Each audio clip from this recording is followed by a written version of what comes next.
Book 4. Social Virtue, Superior and Inferior Man. Sayings of the Master. It is social good feeling that gives charm to a neighborhood. And where is the wisdom of those who choose an abode where it does not abide? Those who are without it cannot abide long, either in straitened or in happy circumstances.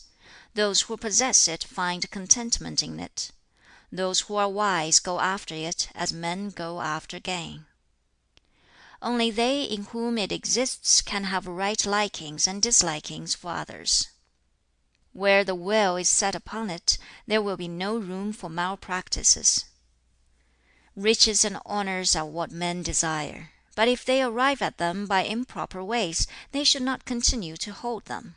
Poverty and low estate are what men dislike, but if they arrive at such a condition by improper ways, they should not refuse it.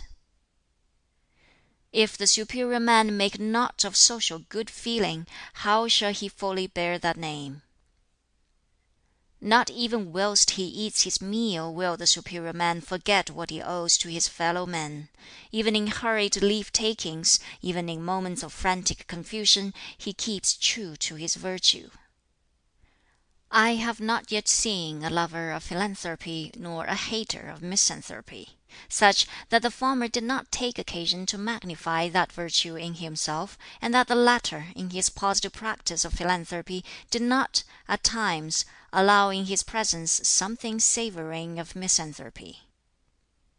Say you, is there any one who is able for one whole day to apply the energy of his mind to this virtue? Well, I have not seen any one whose energy was not equal to it. It may be there are such, but I have never met with them. The faults of individuals are peculiar to their particular class and surroundings, and it is by observing their faults that one comes to understand the condition of their good feelings towards their fellows. One may hear the right way in the morning, and at evening die. The scholar who is intent upon learning the right way, and who is yet ashamed of poor attire and poor food, is not worthy of being discoursed with. The masterly man's attitude to the world is not exclusively this or that. Whatsoever is right, to that he will be a party. The masterly man has an eye to virtue, the common man to earthly things. The former has an eye to penalties for error, the latter to favor. Where there is habitual going after gain, there is much ill will. When there is ability in a ruler to govern a country by adhering to the rules of propriety, and by kindly condescension, what is wanted more? Where the ability to govern thus is wanting, what has such a ruler to do with the rules of propriety? One should not be greatly concerned at not being in office, but rather about the requirements in one's self for such a standing. Neither should one be so much concerned at being unknown, but rather with seeking to become worthy of being known. Addressing his disciple Tsang Shen, the Master said, "Tsang Shen, the principles which are inculate have one main idea upon which they all hang." "Aye, surely," he replied. When the Master was gone out, the other disciples asked what was the purport of this remark. Tsang's answer was, "The principles of our Master's teaching are these: whole-heartedness and kindly forbearance, these and nothing more." Other observations of the Master. Men of loftier mind manifest themselves in their equitable dealings, small-minded men in their going after gain. When you meet with men of worth, think how you may attain to their level. When you see others of an opposite character, look within, and examine yourself.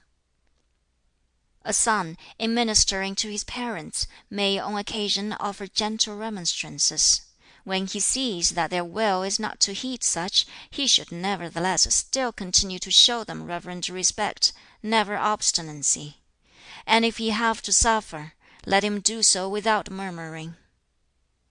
Whilst the parents are still living, he should not wander far, or, if a wanderer, he should at least have some fixed address. If for 3 years he do not veer from the principles of his father, he may be called a dutiful son. A son should not ignore the years of his parents.